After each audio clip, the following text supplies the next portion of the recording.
Oi, gente!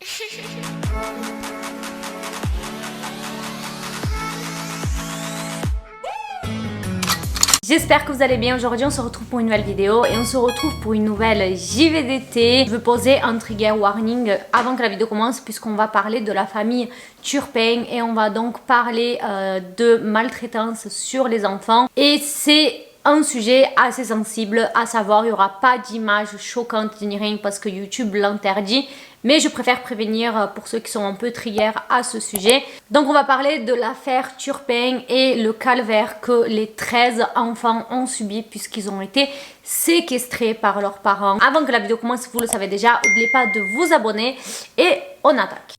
Je vais vous présenter donc David et Louise qui sont les parents, mais je trouve ça important de savoir un peu leur histoire, ce qu'ils ont vécu avant que tout ça arrive. Ils ont tous les deux grandi en Virginie, aux États-Unis. L'enfance de Louise n'a pas du tout été facile puisque j'ai lu que elle ainsi que sa cousine et sa sœur ont vécu des abus pendant très longtemps quand elles étaient plus jeunes. En ce qui concerne la personne en question, j'ai lu que c'était quelqu'un de très proche de la famille. Et là, ça va partir sur deux histoires un peu différentes. La première, c'est que c'était le propre grand-père de Louise qui abusait des 3 jeunes filles. Et la deuxième, ça a été que la mère de Louise a un peu mis en vente leur fille ainsi que la cousine auprès d'un très fortuné qui payait pour utiliser les jeunes filles en question. Je ne sais pas laquelle des deux est la vraie histoire, mais dans tous les cas, les deux, c'est horrible. En plus de ça, plusieurs personnes de la famille étaient au courant qu'il se passait tout ça et personne n'a jamais rien fait. Et à seulement quelques kilomètres de chez Louise, il y avait David qui habitait. Ils vont se rencontrer quand ils avaient 15 ans tous les deux et ils vont se mettre très facilement ensemble. David, lui, était du type solitaire. Il avait pas trop d'amis, mais il se faisait pas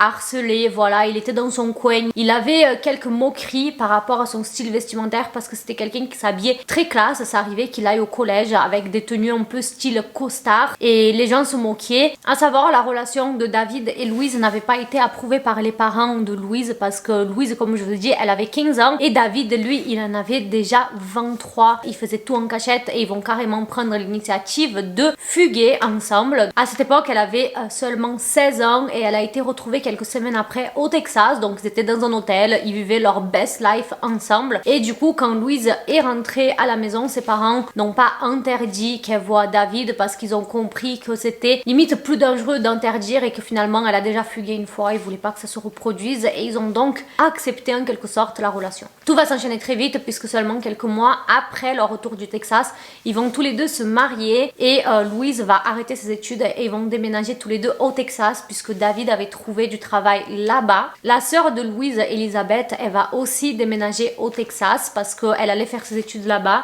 et du coup elle a profité de habiter chez sa sœur, comme ça elle n'avait pas à payer de loyer. En 4 ans, ils vont avoir 4 enfants et Elisabeth va dire qu'elle était très choquée de voir la façon dont David et Louise élevaient leurs enfants puisqu'ils étaient soi-disant très durs avec les enfants. Il y avait beaucoup de règles. Elisabeth va expliquer d'ailleurs que les règles s'appliquaient pas seulement aux enfants mais à elle aussi. Elle va dire que c'était Louise qui avait établi toutes les règles et que David y suivait un peu ce que sa femme demandait. Pour vous parler un peu des règles, par exemple, les enfants n'avaient pas le droit de discuter avec Elisabeth. Donc s'ils voulaient parler à Elisabeth, ils devaient demander à Louise. Les enfants, ils n'avaient pas le droit de se déplacer d'une pièce à l'autre dans la maison. Ils restaient dans leur chambre, ils allaient dans le salon seulement pour manger. Et même Elisabeth devait obéir ces règles. Donc elle n'avait pas le droit de dire où elle habitait, elle n'avait pas le droit de se faire livrer des choses chez elle, elle n'avait pas le droit de se faire des amis au travail, elle devait pas parler de la famille à d'autres gens, elle devait pas dire le nombre d'enfants qu'il y avait dans cette maison et elle avait interdiction de fermer à clé les pièces. Elisabeth, à ce moment, c'est une adulte, elle a plus de 20 ans, donc c'est très étrange de lui faire subir des règles comme ça. Et elle va raconter qu'une fois, par exemple, elle a été à la douche et elle a fermé à clé parce qu'il n'y avait pas de rideau de douche à ce moment-là. Et pendant qu'elle était sous la douche, elle a entendu toquer et Louise a réussi à ouvrir la porte avec un couteau par l'extérieur l'extérieur, vous voyez, et elle est donc rentrée. Elle a regardé Elisabeth nue sous la douche, lui a demandé de couper la douche et d'aller dans sa chambre. Et il y avait David qui était juste à côté, donc son mari, qui regardait. Par la suite, elle va carrément se faire virer de chez sa sœur. Moi, je pensais qu'à ce stade, elle aurait pris ses clics et ses claques, elle serait partie. Mais elle va se faire virer parce que Louise a appris qu'elle s'était fait des amis en cours et elle a donc mis à la rue. Sa sœur en partant va dire qu'il fallait que se remettre en question parce que leur style de vie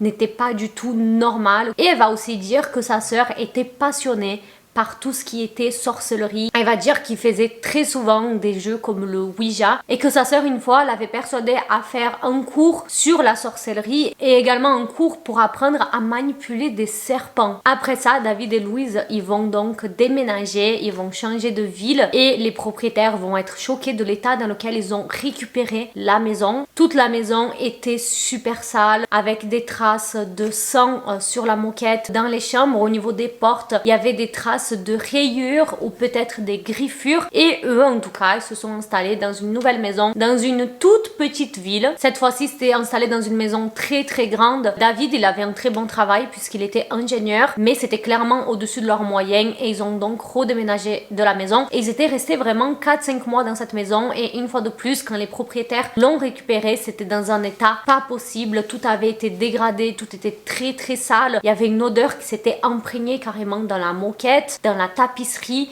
Le propriétaire a dit qu'il avait jamais vu ça. Ils vont aussi trouver des cordes attachées au pied de lit et également des menottes attachées au radiateur. Les voisins, ils ont été questionnés sur qui habitait là et les voisins vont dire qu'il y avait juste un couple qui habitait, qu'ils étaient que deux et ils ont été étonnés qu'un couple sans enfants aménage là parce que la maison était très grande. Donc en fait, à ce moment-là, ils avaient déjà 5 enfants et les voisins n'avaient aucune idée qu'il y avait des enfants qui habitaient là-dedans. Donc sûrement une règle de plus de Louise, les enfants n'ont jamais été vus par les voisins. Cette fois-ci, ils sont donc partis du Texas et ils se sont installés dans une petite ville entre Los Angeles et San Diego et donc ils menaient une vie très normale. D'après les voisins, ils étaient 2 à habiter là mais ils ont très rarement vu Louise. Ils voyaient que David qui partait au travail et qui revenait. On est en 2018, on n'en sait pas plus, c'est très vague. Comme vous voyez, je vous donne très peu d'informations parce que je fais dans l'ordre chronologique. Les seuls qui savent réellement ce qui se passe à l'intérieur de cette maison, c'est ceux qui habitent dans la maison et la vraie question c'est combien de personnes vivent dans cette maison. Et c'est maintenant qu'on va apprendre plus, donc le 14 janvier 2018. Une fille appelle la police en demandant de l'aide, donc l'opérateur essaye de lui parler et il lui demande son adresse et cette fille donc qui s'appelle Jordan, elle va dire qu'elle ne sait pas ce que c'est une adresse. Et elle explique qu'elle a 17 ans, qu'elle n'est jamais sortie de sa maison et qu'elle a besoin d'aide. I've never been out. I don't know anything about the streets or anything.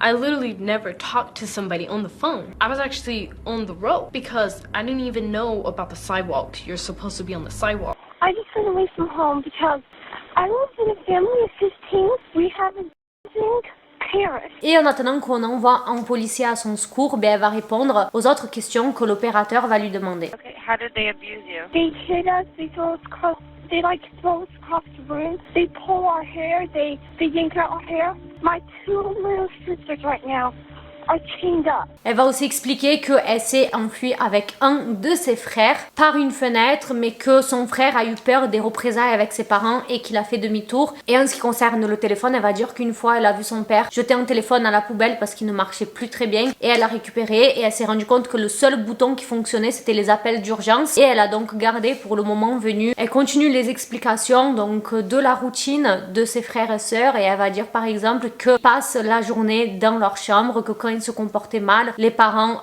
les enchaînaient donc soit par les pieds, soit par les mains, soit par le cou et des fois ils pouvaient même être mis dans une cage. Et elle va aussi expliquer qu'ils mangeaient par exemple une seule fois par jour. Quand le policier va retrouver Jordan, il va se rendre compte à quel point c'est grave. Par exemple, quand il échange avec elle, il va comprendre qu'elle a beaucoup de mal à s'exprimer. Elle va même dire que c'est la première fois de sa vie qu'elle parle avec quelqu'un. I've never talked to anybody out there, so I've never been alone with a person, so this is very hard for me to talk. En plus, elle a beaucoup de difficultés à s'exprimer. Après tout, elle n'a jamais été scolarisée. On va apprendre plus tard, mais je vous le raconte maintenant, comme ça rentre un peu dans la chronologie en ce qui concerne les études.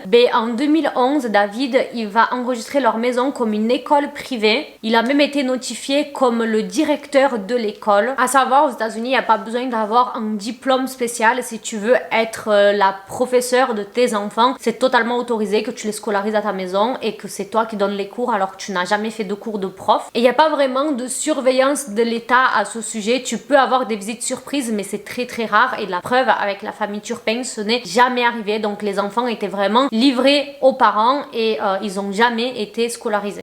Revenons donc à ce qui concerne Jordan qui vient de rencontrer un policier. Le policier va dire qu'il pensait qu'elle avait 10 ans tellement elle était mal nourrie, tellement elle était fine, alors que comme je vous ai dit, elle en avait 17. Et je vous laisse avec les images de leur échange. I just ran away from home. Okay. I live in a family of 15. Okay. My 2 little sisters right now are chained up. They're chained up?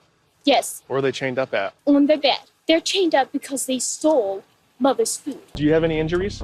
What's injuries? Are you hurt? Oh, no, not right now. Do you take any medication? What's medication? Medication? Yeah, what's medication? Do you take pills? Do you take pills?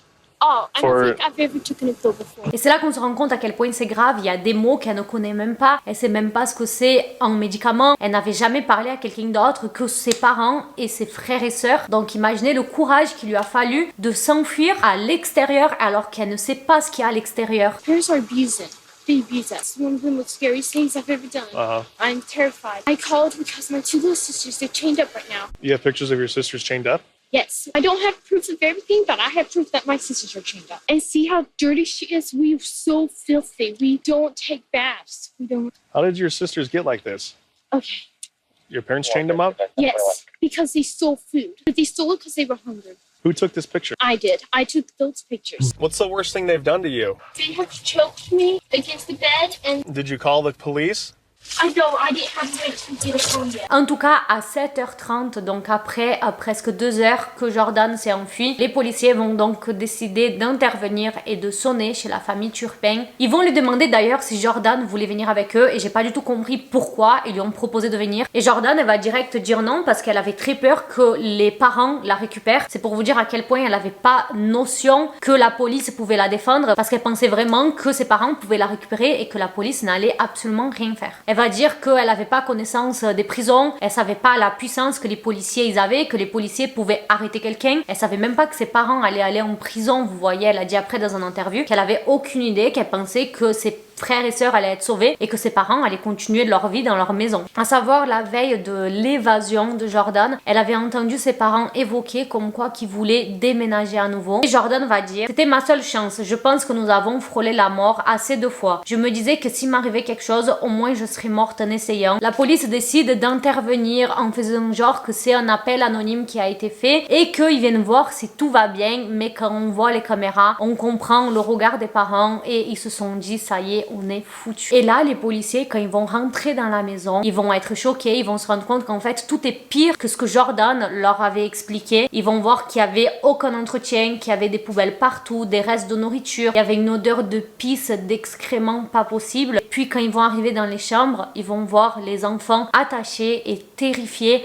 Beaucoup étaient attachés, menottés. Il y en avait un qui était dans une cage. Et les enfants vont dire que cette cage en question, dès que quelqu'un contrariait David, il mettait la personne dans la cage et tu pouvais passer des heures comme des nuits, comme des journées enfermés là-dedans. Tous les enfants vont être amenés aux urgences, les mineurs et les majeurs bien sûr, et ils vont être choqués les infirmiers quand ils vont apprendre le vrai âge parce que chaque enfant, il leur donnait au moins 6 ans de moins. On va apprendre que le bras d'un enfant qui avait 16 ans, il était aussi fin qu'un enfant de 6 mois. Mais ce qui va surtout les choquer, c'est de voir qu'il y avait des enfants qui étaient quand même très âgés. Par exemple, la plus vieille, elle avait 29 ans, donc ça veut dire que ça faisait presque 30 ans qu'elle vivait dans des conditions comme ça. Le docteur docteur en question qui a vu la plupart des enfants, qui est un expert de la protection des enfants, il va dire: j'ai vu beaucoup de cas de négligence où les enfants ne se sont pas lavés ou nourris correctement, mais des cas d'enfants torturés où l'abus semble prémédité sont rares. Ils étaient tellement sales que le seul endroit où ils étaient propres, c'était les chevilles ou les poignets, là où ils étaient attachés. On pouvait carrément voir une démarcation comme une trace de bronzage. Et plus les enfants y témoignaient chacun à leur tour de ce qu'ils ont vécu, plus les policiers, les infirmiers et les médecins vont être choqués. Apprendre aussi que les parents y frappaient, y battaient et ils étranglaient leurs enfants tous les jours. Il y en avait au moins un qui passait. Leur quotidien aussi était totalement décalé. Par exemple, ils allaient se coucher généralement vers 4 heures du matin et ils dormaient presque 15 heures par jour, donc ils voyaient jamais le jour ou très très rarement. Ils sortaient de leur chambre seulement pour manger, donc c'est les parents qui les appelaient en parents au salon. Ils mangeaient seulement une fois par jour et c'était tout le temps le même repas, c'est-à-dire qu'ils mangeaient du pain avec du beurre de cacahuète. Le seul repas de la journée, les parents ils les appelaient, ils venaient à la cuisine, ils mangeaient et ensuite ils retournaient dans leur chambre et ils attendaient que le temps passe. What did your mother and father eat? Oh, they always ate fast food, frozen meals. They had the good stuff, and I was the one usually preparing it. Et là, vous vous demandez, et leur entourage? Après tout, il y a Elisabeth qui habitait chez eux et qui savait qu'ils étaient déjà un peu bizarres avec les enfants alors qu'ils en avaient que 4. On se pose la question comment personne n'était au courant. Le truc, c'est que après leur 4e enfant, donc c'est un peu quand Elisabeth est partie de la maison, ben Louise et David ont interdit la famille de venir leur rendre visite. Et petit à petit, David et Louise y donnaient de moins en moins de nouvelles. Mais la famille a commencé un petit peu à s'inquiéter et finalement ils ont créé une page Facebook où ils mettaient de temps en temps des photos puisqu'ils ont commencé à faire des voyages juste dans le but de donner des récompenses aux enfants pour que les enfants soient sages, mais aussi que ça lève pas des soupçons au niveau de la famille. Donc ils ont fait 3-4 voyages à Disneyland et c'est très flippant de voir les photos parce qu'on les voit tout heureux, tout sourire en mode tout va bien. Et en fait, la réalité, c'est que les parents les obligeaient à sourire juste pour la photo, pour donner une image et que la famille puisse poster sur Facebook et faire genre que tout allait bien. Of course, we're happy to be out doing something. At the same time, I know inside I was like, this is all a mask. This is all fake. We're not this big happy family. Le 14 janvier 2018, du coup, le jour où Jordan s'est enfui, ben David et Louise vont être arrêtés. David Turpin, il a été aussi accusé d'actes obscènes envers un de ses enfants de 14 ans. Et quand on va demander aux parents au moment du procès pourquoi ils ont fait ça, les seules choses qu'ils ont dit, c'est qu'ils ont été dépassés par le boulot que ça demandait d'élever des enfants et qu'ils se sont retirés du droit chemin, c'est-à-dire qu'avant ils allaient à l'église, et puis ils ont arrêté d'aller à l'église, ils ont commencé à boire beaucoup d'alcool, ils allaient dans des clubs échangistes. Et c'est le 19 avril, donc 1 an et demi après leur arrestation, que le procès va avoir lieu. 4 de leurs enfants sont présents dans la salle. Un enfant va raconter avoir été hanté par tout ce qui lui arrivait. I cannot describe in words what we went through. I'm getting a bachelor's degree in software engineering. In June of last year, I learned how to ride a bike. I also have learned how to swim, how to eat healthy and prepare a balanced meal. Un autre va dire: mes parents m'ont pris toute ma vie, mais maintenant je reprends ma vie en main. My parents took my whole life from me, but now I'm taking my life back. They almost changed me, but I realized what was happening. I immediately did what I could to not become like that. Il y a un autre enfant qui va donner une déclaration qui va être lue par un de ses frères, qui va dire qu'il pardonne ses parents. J'aime tellement mes 2 parents. Bien que ce ne soit pas la meilleure façon de nous élever, je suis content qu'il l'ait fait, car cela a fait de moi la personne que je suis aujourd'hui. Je pense que lui, il a été bien manipulé, bien lavage de cerveau. David et Louise vont pleurer et s'excuser donc au tribunal, donc pendant le dernier procès où il y aura le verdict. Et David va s'exprimer à travers son avocat et il va dire: mon enseignement à domicile et ma discipline avaient des bonnes intentions. Je n'ai jamais eu l'intention de faire du mal à mes enfants. J'aime mes enfants et je crois que mes enfants m'aiment aussi. Il n'y a jamais eu d'enseignement, les enfants ne savaient même pas compter. Louise, elle va déclarer qu'elle était profondément désolée pour tout ce qui s'est passé et elle va dire: j'aime tellement mes enfants, j'attends vraiment avec impatience le jour où je pourrai les voir, les serrer dans mes bras et leur dire que je suis désolée. Sorry for everything I've done to hurt my children. I don't want any of them to be sad or depressed because of all of this. I want them to know that Mom and Dad are going to be okay. I believed it I'll be honest, but then I remembered that they both are extremely good at manipulation. Le tribunal va donc condamner David et Louise à la réclusion criminelle à perpétuité avec une peine de 25 ans minimum. Bref, l'histoire elle est déjà horrible, n'est-ce pas? Mais il faut savoir que pour certains des enfants de la famille Turpin, le calvaire va continuer. Et en 2021, c'est Jordan, du coup, celle qui s'est enfuie, et Jennifer qui vont se manifester, qui vont expliquer tout ce qu'elles ont vécu dans un interview. Et elle va donc expliquer qu'après avoir quitté la maison de l'horreur, les 7 enfants qui étaient mineurs ont été placés dans des foyers d'accueil et les 6 enfants adultes ont reçu un tuteur public. Et ce qui va se passer, c'est que ABC News, ils vont déclarer qu'un des enfants Turpin ont été mis dans une famille d'accueil, et cette famille d'accueil, ils ont été arrêtés parce qu'ils maltraitaient les enfants qu'ils avaient, dont un de la famille Turpin. Donc c'est un autre cas de maltraitance sur les enfants, et malheureusement, il y avait un des enfants Turpin qui ont subi ça, mais aussi d'autres enfants bien sûr, et les enfants, ils vont tous dire qu'ils étaient abusés sexuellement par leurs parents adoptifs qui étaient donc Marcelinho et Rosa Olguén. Le pire, c'est que l'agence qui s'occupait de l'adoption ont été prévenus par les enfants qui subissaient ça de la part de leurs parents adoptifs, et les agents en question n'ont rien fait, ils n'ont jamais signalé, et en plus de ça, Marcelinho et Rosa, ils ont plaidé non coupables. Dans la plainte, l'enfant Turpin et les autres enfants qui étaient dans cette famille d'accueil vont également parler de la fille du couple, donc la fille biologique, qui était au courant et qui elle-même était violente. Celle-ci frappait régulièrement les enfants avec des ceintures et leur tirait les cheveux. Et en ce qui concerne l'enfant Turpin, elle l'a obligé à raconter plusieurs fois ce qu'il avait subi au sein de la famille Turpin, et des fois ce que l'enfant répétait à la fille répétait aux parents, et les parents reproduisaient la même chose. La famille Olguén, ils sont toujours en liberté sous caution et ils vont avoir leur procès le 11 août de cette année. Donc pour l'instant, ils sont libres en attendant leur procès. Quand il y a eu tout ça qui a éclaté en ce qui concernait la famille Turpin, les enfants Turpin, ce qu'ils ont vécu, il y a eu des dons qui ont été faits et ils ont récolté la somme de 600 000 $. Et on va apprendre que même cet argent, ils ont eu du mal à avoir accès. C'est ABC News qui va dire: la majeure partie de cet argent est allée dans une fiducie officielle supervisée par le tribunal et cachée à la surveillance publique. Les responsables du comté ont refusé de nous dire combien avait été dépensé ou sur quoi, mais les enfants Turpin à qui nous avons parlé ont déclaré que ces fonds étaient très difficiles d'accès. Ils ont de nouveau été victimisés par le système et c'est inimaginable pour nous. Malgré qu'ils sont tous dans des familles séparées, ils sont restés en contact tous et ils sont très proches. Les plus âgés sont très protecteurs avec les plus jeunes. Quand ils passent du temps ensemble, ils se chuchotent, se rassurent. Ils sont reconnaissants de pouvoir être présents les uns pour les autres et être enfin libre. C'est ainsi qu'on termine cette vidéo. Je vous avais parlé du cas Turpin depuis très longtemps, mais j'avais jamais eu le courage de le faire parce que c'est quand même très sensible. Dites-moi si vous avez déjà entendu parler de cette affaire et qu'est-ce que vous en pensez. On se retrouve dans les commentaires. N'oubliez pas de vous abonner, très important. Je fais plein de bisous. Ciao.